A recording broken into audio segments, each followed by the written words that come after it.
Selamat pagi, selamat berjumpa kembali dalam Renungan Harian HKBP Resort Stoyo pada hari ini Selasa 25 Mei tahun 2021. Marilah kita berdoa. Kasih karunia dan damai sejahtera dari Allah Bapa, itulah yang menyertai kamu masing-masing dalam Kristus Yesus Tuhan kita. Amin. Firman Tuhan pada hari ini tertulis dalam Galatia 5 ayat 22. Demikian bunyinya. Tetapi buah roh ialah kasih, sukacita, damai sejahtera, kesabaran, kemurahan, kebaikan, kesetiaan, kelemah lembutan, dan penguasaan diri.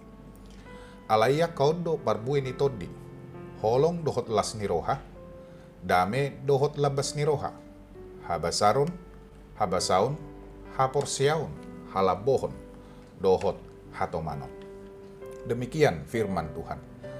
Bapak, Ibu, Saudara-saudari yang terkasih dalam Kristus Yesus, menjadi orang Kristen adalah benar percaya kepada Tuhan Yesus Kristus, beribadah di gereja, dan turut serta dalam setiap pelayanan.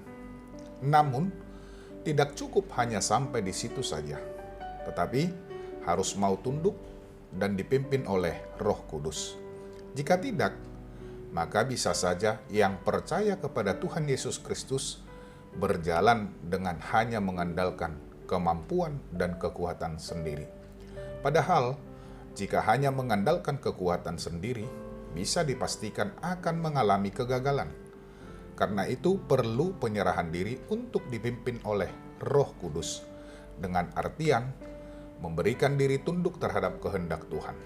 Karena setiap kita pasti memiliki banyak kelemahan, sehingga harus memberi diri untuk dibimbing dan diarahkan sesuai dengan firman Tuhan. Sekarang yang menjadi pertanyaan, bagaimanakah hidup yang dipimpin oleh Roh Kudus? Itu akan kelihatan dari buah atau perilaku yang kelihatan setiap harinya. Nah, sekarang mari perhatikan secara singkat pengertian dari ke-9 buah roh tersebut. Kasih, sukacita, dan damai sejahtera berbicara mengenai bagaimana kita memperlakukan sesama dengan sikap peduli, menolong, memberi semangat, dan mendukung dengan tulus. Tindakan kasih harus dilakukan dengan hati yang bergembira, serta mau berdamai dengan diri sendiri apabila mereka memandang sebelah mata tindakan kasih kita.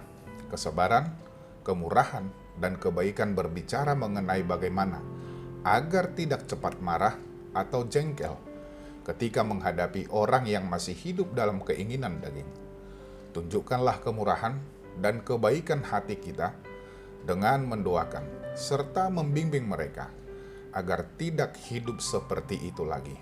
Kesetiaan, kelemah lembutan, dan penguasaan diri berbicara bahwa kita harus berkomitmen untuk tidak berkata kasar saat mendidik orang. Tidak berkata kasar merupakan salah satu cara mengendalikan keinginan kita yang berdosa. Dengan kata lain, buah roh tidak hanya memampukan diri kita sendiri, juga orang lain yang ada di dekat kita, agar dapat bertindak hati-hati. Amin. Marilah kita berdoa. Ya Tuhan Allah, kami memohon bantuan-Mu melalui Roh Kudus. Bimbinglah kami anak-anak-Mu, agar dapat memancarkan buah-buah roh dalam kehidupan setiap harinya, lebih lagi dalam menghadapi segala sesuatu dalam kehidupan kami. Biarlah hidup kami semakin mendekati karakter Kristus. Amin. Bapak, Ibu, Saudara-saudari yang terkasih dalam Kristus Yesus, selamat pagi, selamat beraktivitas.